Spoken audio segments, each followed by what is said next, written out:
Well, thank you, Matt, and hello, CPAC.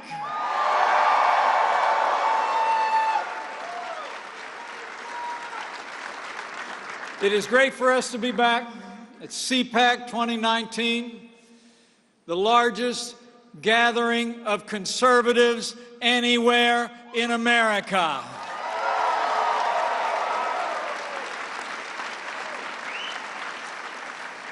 Thanks for coming out.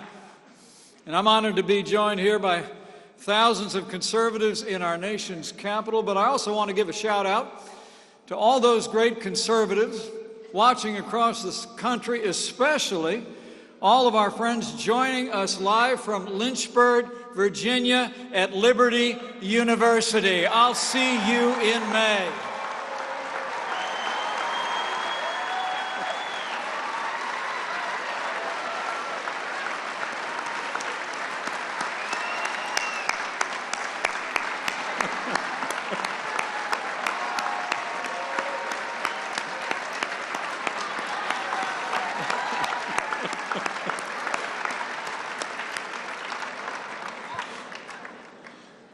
And to all of them and to all of you, I bring greetings from a friend of mine,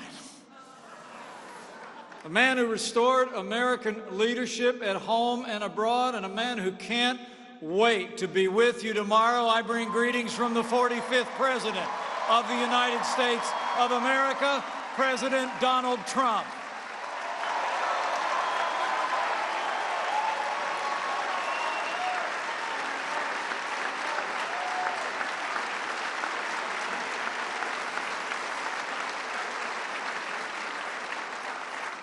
You know, it's the greatest honor of my life to serve as Vice President to a president who gets up every day and fights to keep the promises that he made to the American people. I mean, think about it. This president promised to get this economy moving again. And working with Republican majorities in the Congress, in our first 2 years, President Trump has cut more federal red tape than any president in American history.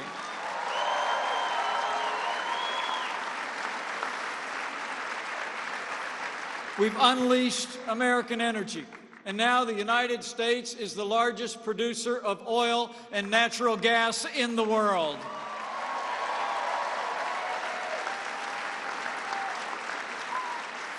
Under the President's strong leadership, we've forged new trade deals that finally put American jobs and American workers first, and with the support of this generation of conservatives, President Trump signed the largest tax cut and tax reform in American history. That's promises made and promises kept.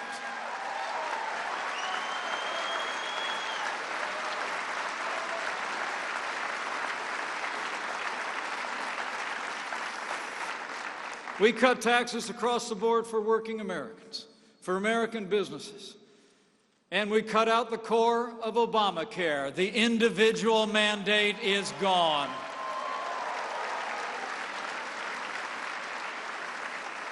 And the results have been amazing. As I stand before you today, the American economy is booming.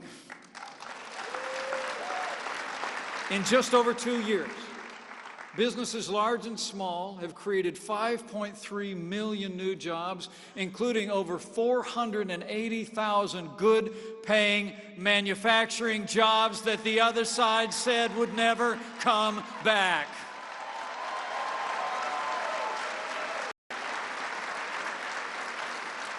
Unemployment has hit a 50-year low, and more Americans are working today than ever before in the history of this country. The unemployment rate for women has hit a 55-year low, and the unemployment rate for Asian Americans, Hispanic Americans, and African Americans has reached the lowest level ever recorded in American history.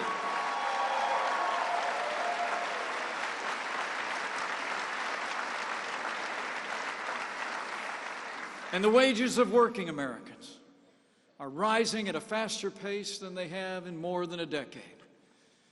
Under President Donald Trump, working Americans are winning again. The forgotten men and women of America are forgotten no more.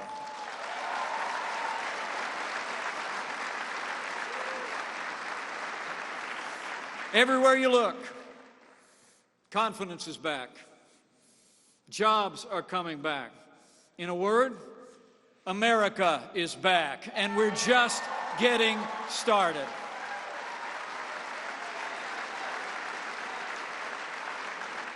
But for all the progress we've made, President Trump has no higher priority than the safety and security of the American people. And from the first days of this administration, this president has worked to make the strongest military in the history of the world stronger still. And last year, President Trump signed the largest investment in our national defense since the days of Ronald Reagan.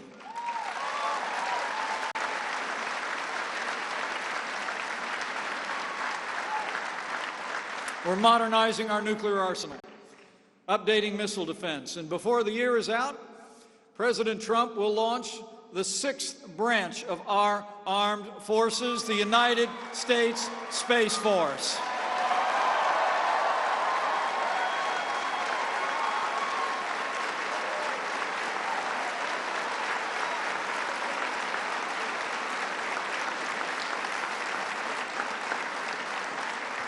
Under this Commander-in-Chief, we'll make sure that America is as dominant in space as we are on land and air and sea. So we're rebuilding our military. We're restoring the arsenal of democracy. And we're once again giving our soldiers, sailors, airmen, Marines, and Coast Guard the resources they need to accomplish their mission and come home safe.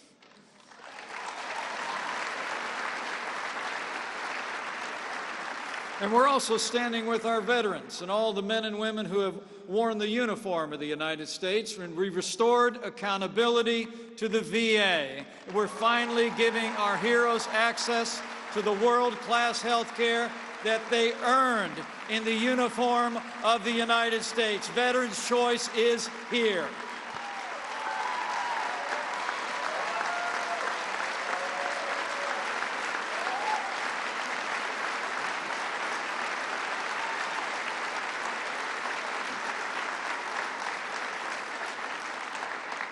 And in this administration, we're also standing every day with the brave men and women of law enforcement. And we've been giving all those who stand on the thin blue line the resources and the respect that they deserve every single day.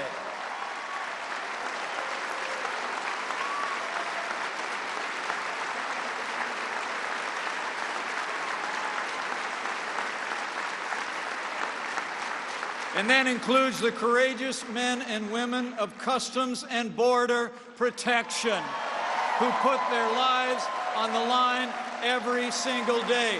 Under this president and this administration, we will never abolish ICE.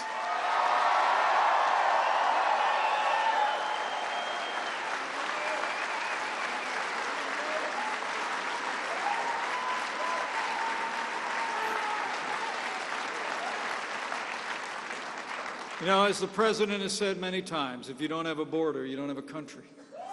And since day one of our administration, we've been working to remove dangerous criminals from our streets in record numbers, enforcing our immigration laws and working to secure our border. And we've already started to build that wall.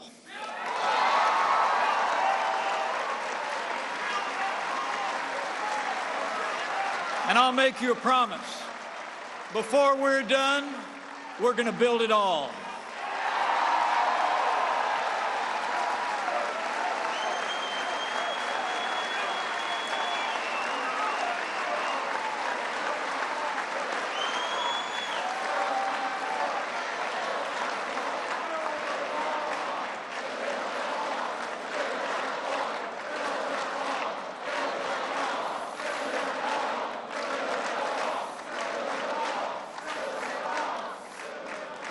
Oh, we're building it. As the president often says, don't worry about it. Make no mistake about it, folks. No matter what you hear from the Democrats and their allies in the media, We have a crisis at our southern border. And it's like nothing we've ever seen before. For the first time ever, the majority of illegal immigrants coming into our country are unaccompanied minors and families. Families that are being exploited by drug cartels and human traffickers, encouraging them to make the long and dangerous journey north at a great financial price and often at a great price to themselves and their safety and well-being. You know, when President Obama in 2014 said we had a humanitarian crisis at our southern border, 120,000 minors and families crossed our border illegally. Last year, there were 145,000. And in the last 4 months alone, more than 120,000 unaccompanied minors and families have been apprehended at our southern border. Now, Democrats want to say it's a manufactured crisis, but the only thing that's manufactured is their outrage.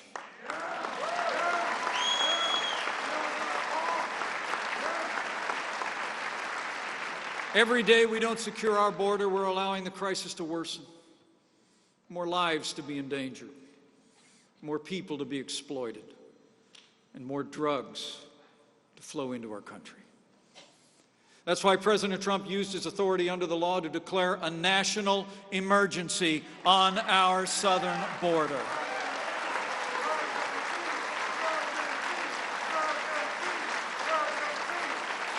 But now Democrats are trying to stop the president from exercising the authority that the Congress gave him to address this real crisis. So today, we call on every member of Congress, stand up for border security, stop playing politics with the security of the American people, and stand with President Trump for a stronger and safer America.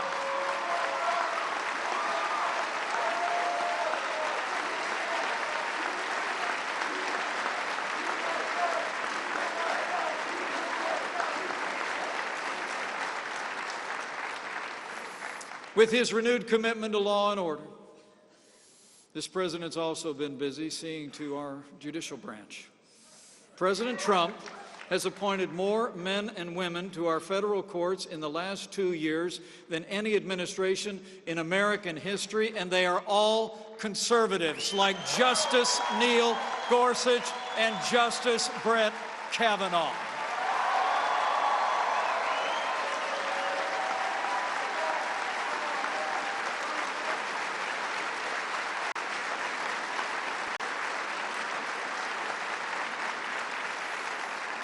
And they're conservatives who will uphold all the God-given liberties enshrined in our Constitution, like the freedom of speech, the freedom of religion, and the Second Amendment right to keep and bear arms.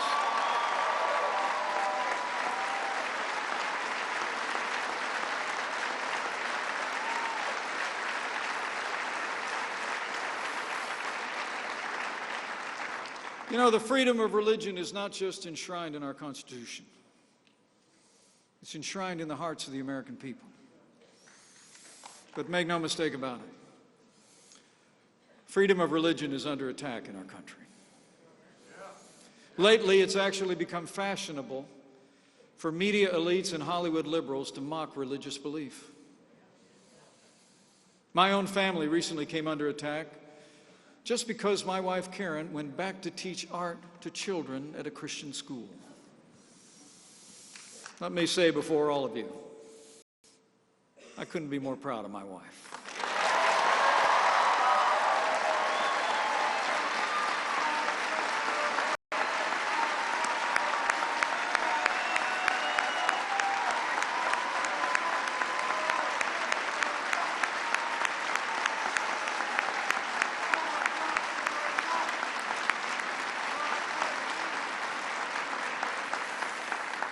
She's a Marine Corps mom. She's a great school teacher, and Karen Pence is a great second lady for the United States of America.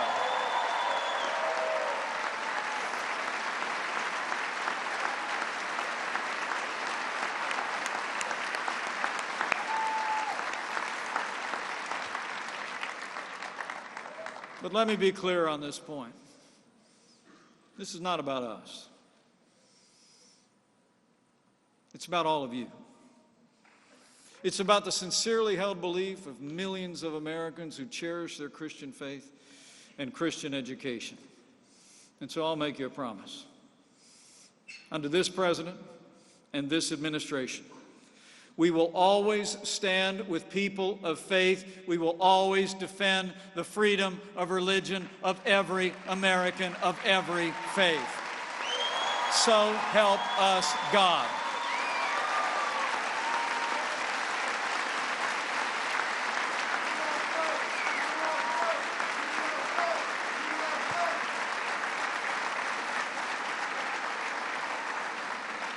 And as we reflect on our God-given liberties, I got to tell you,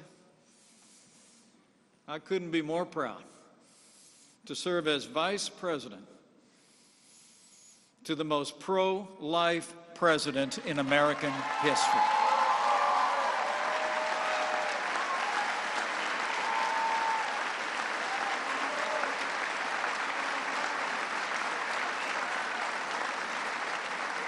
Since the first days of this administration, President Donald Trump has stood without apology for the sanctity of human life.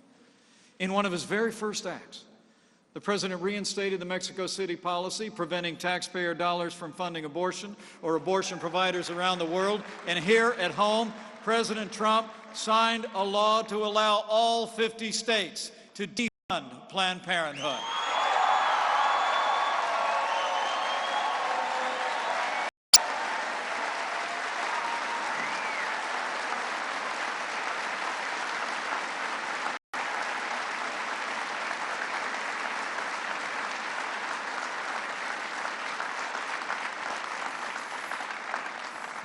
Life is winning in America once again. But for all the progress we're making, tragically, at the very moment that more Americans than ever before are embracing the right to life, leading members of the Democratic Party are embracing a radical agenda of abortion on demand. In state legislatures across the country, Democrats have endorsed late-term abortion. The Democrat governor of Virginia openly defends infanticide.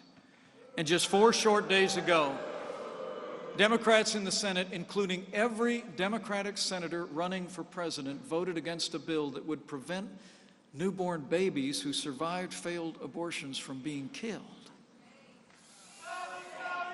You know, I've long believed that a society can be judged by how it deals with its most vulnerable. The aged, the infirm, the disabled, and the unborn.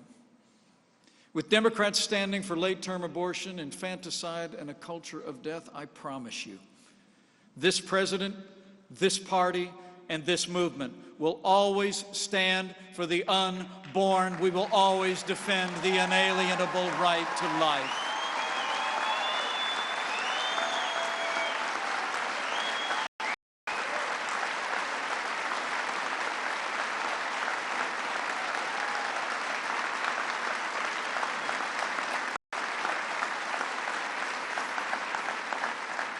So we've restored American strength and security at home. And we're doing the same thing around the world. And today, under the leadership of President Trump, the United States of America is once again standing proudly as leader of the free world.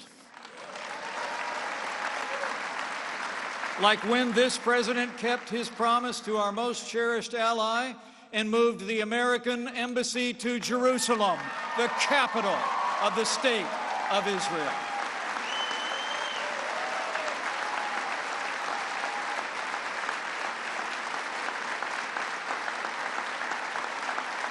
So we've stood with our allies, and we've stood up to our enemies. We've taken the fight to radical Islamic terrorists on our terms, on their soil. In Iraq and Syria, thanks to the courage of our armed forces and our coalition partners, the ISIS caliphate has been decimated, and our troops have liberated 5 million men, women, and children.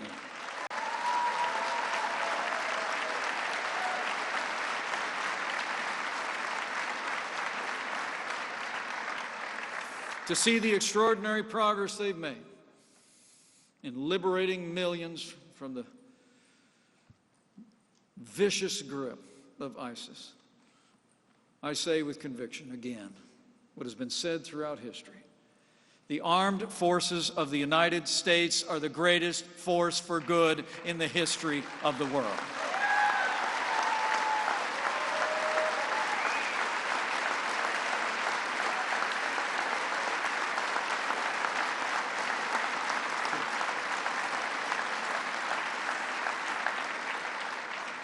At this very hour, along the Euphrates River, the last mile of territory where the black flag of ISIS once flew is being captured.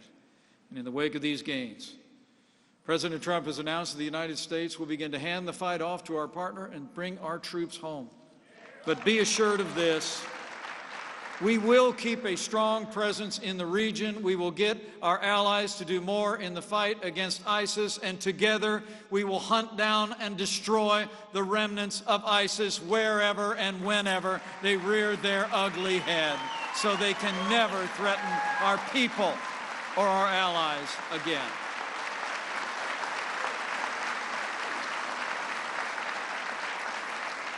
And with that strong leadership on the world stage, President Trump has also confronted the greatest threat to peace and security in the Middle East when he withdrew the United States of America from the disastrous Iran nuclear deal.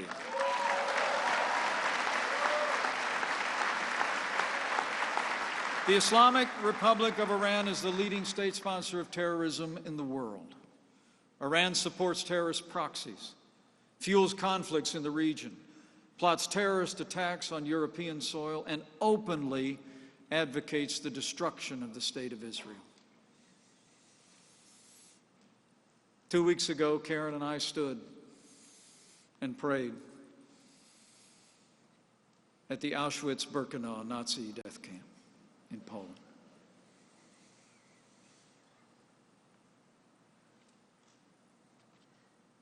The history of that time must never be forgotten. We mourn with those who mourn and grieve with those who grieve. But we say from our heart, never again.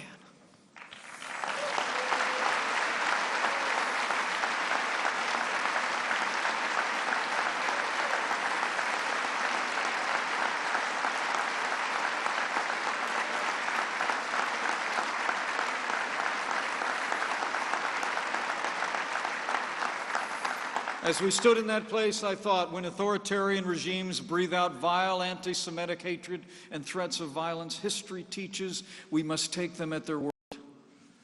Anti-Semitism is not just wrong, it's evil. Anti-Semitism must be confronted wherever and whenever it arises, and it must be universally condemned.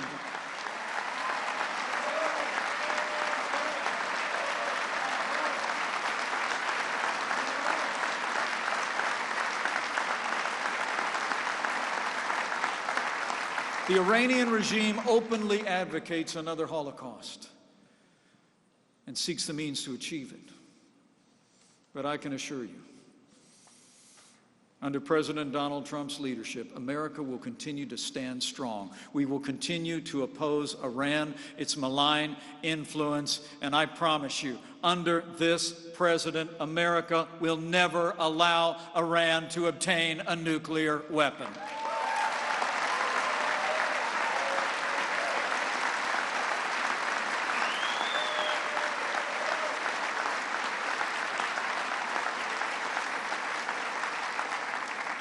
So as the world has witnessed over the last 2 years, under this president, the United States will continue to seek every opportunity to achieve peace, even as we stand strong on the world stage. We'll approach every challenge with our eyes wide open. President Trump deals with the world as it is, not as we wish it would be. And the truth is that effort for peace been nowhere more evident than in the progress that we've made in the Indo-Pacific over the last 2 years.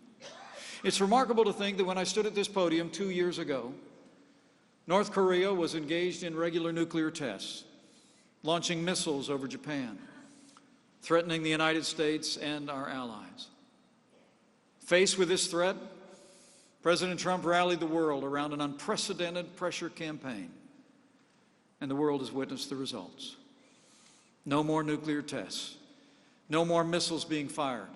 Our hostages are home, and Karen and I had the privilege to be present in Hawaii as the remains of our fallen Korean War heroes began to be returned to American soil. Thanks to President Donald Trump, our boys are finally coming home.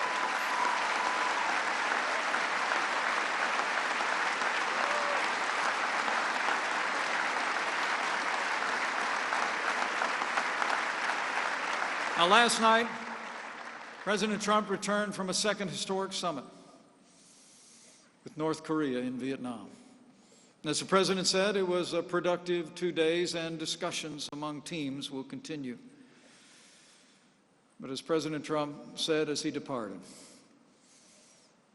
sometimes you have to walk.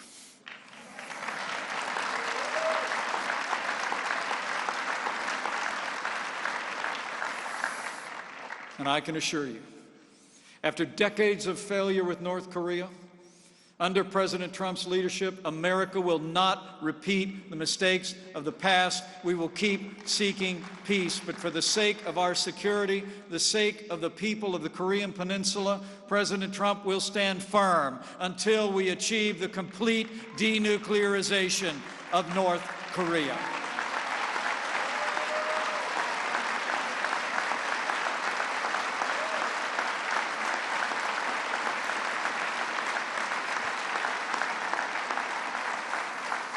So in just 2 years under this president's leadership, from the world stage to here at home, just in case you haven't noticed, America is winning again. And I don't know about the rest of you, but I'm not getting tired of it. But to keep on winning, my fellow conservatives, we have a choice to make in the next 20 months.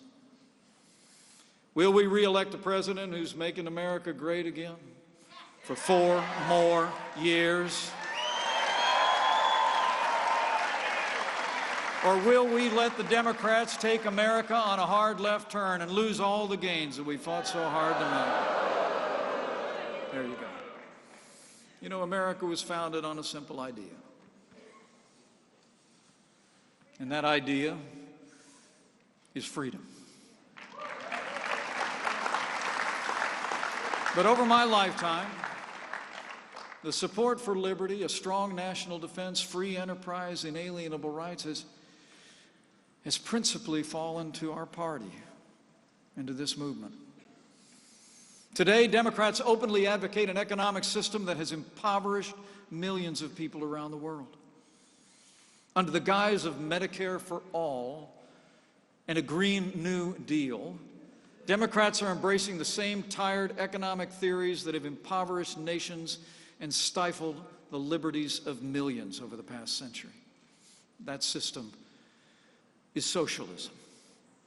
Remarkably, a leading candidate for the Democratic presidential nomination is an avowed socialist. But it's not just him.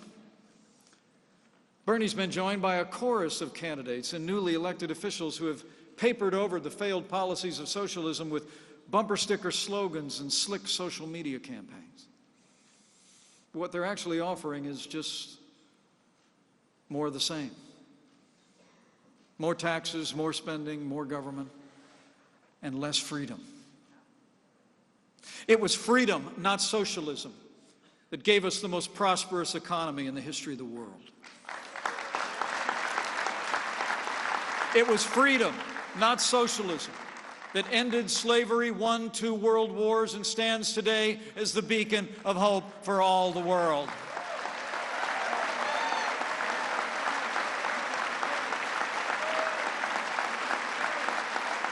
It was freedom, not socialism, that's moving us beyond the prejudices of the past to create a more perfect union and extend the blessings of liberty to every American, regardless of race or creed or color. It was freedom. And it was freedom, not socialism, that gave us the highest quality of life, the cleanest environment on earth, and improved the health and well-being of millions around the world. It was freedom. What Medicare for all really means is quality health care for none. The only thing green about the so-called Green New Deal is how much green it's going to cost taxpayers if these people ever pass it into law.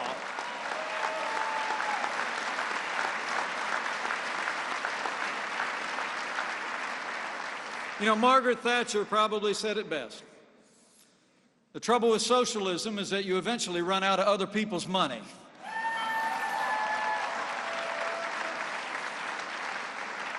The truth is, we want to make poor people richer. They want to make rich people poorer. We want to make poverty more rare. They want to make poverty more comfortable. That's a choice we face today, men and women, between freedom and socialism, between personal responsibility and government dependence. Where freedom encourages investment, socialism stifles growth. Where freedom welcomes diversity, socialism demands conformity. And as President Trump said in his State of the Union address, America was founded on liberty and independence and not government coercion, domination, and control.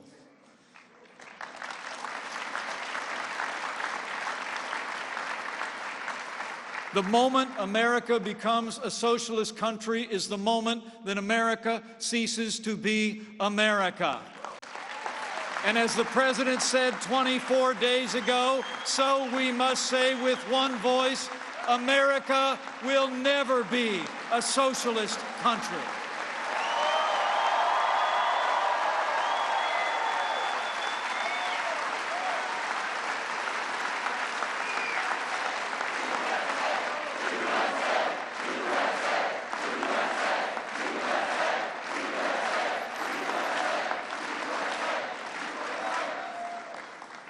We know where socialism leads. You want socialism? Just look at Venezuela.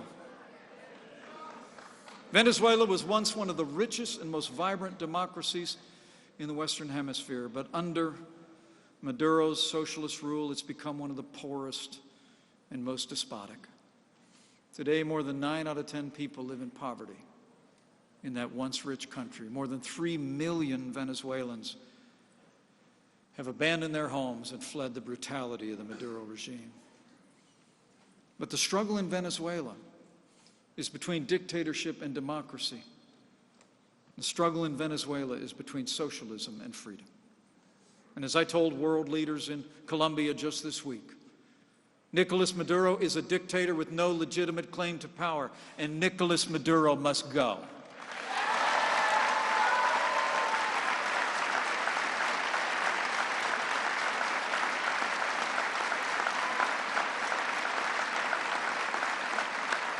The truth is, Venezuela needs what America has. Venezuela needs freedom. Freedom is about enabling people to live their lives as they see fit, not government control. Freedom produces more and better goods than any system in any other place and time in American world history. Freedom is more generous, more helpful, and more humane than any other social or economic model ever attempted, because it's the only philosophy that respects the dignity and worth of every single life and sees every man, woman, and child as made in the image of God. That's freedom. That's our heritage.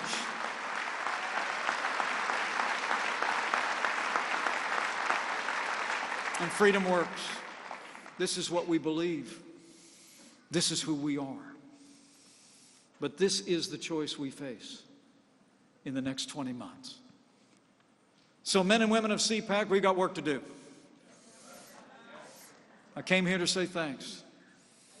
To look back over the shoulder and make sure you knew just how much we've accomplished with this president and with your support in just 2 short years. But now we have more work to do.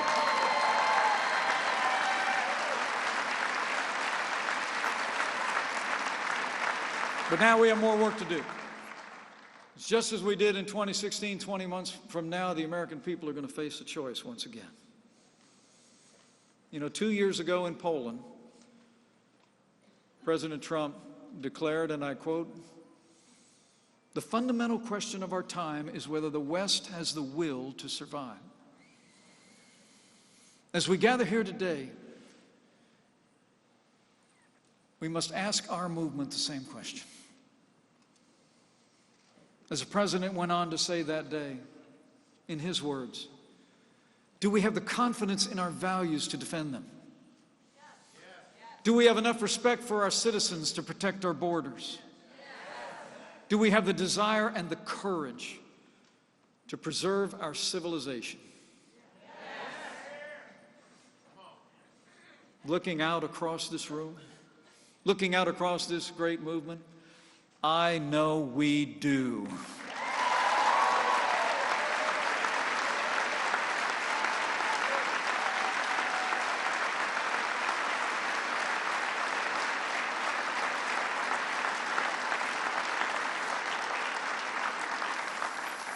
We have the strength, we have the determination, we have the courage to stand for freedom. Because I have faith. Faith in the American people. That if we go out and speak freedom to the people of this nation every day in the next 20 months, if we lay out a vision for a boundless American future based on timeless American principles, if we lay out a choice between freedom and socialism, the American people will choose freedom every single time.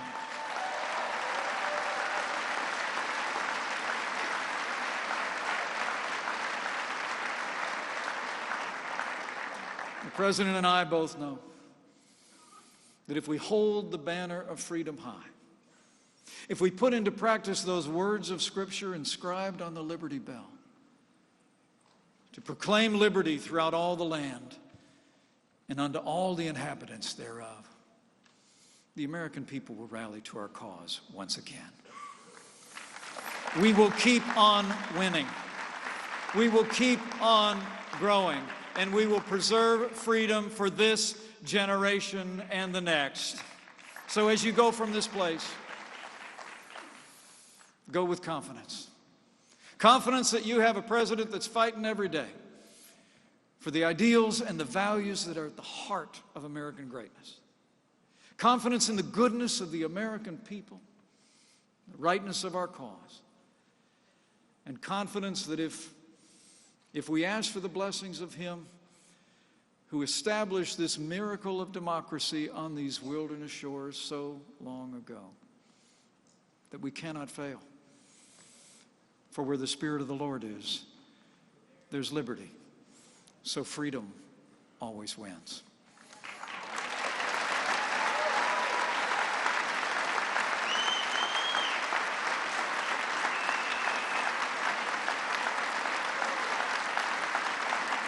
So men and women of CPAC, it is great to be with you today. The time's a-wasting. We've got work to do.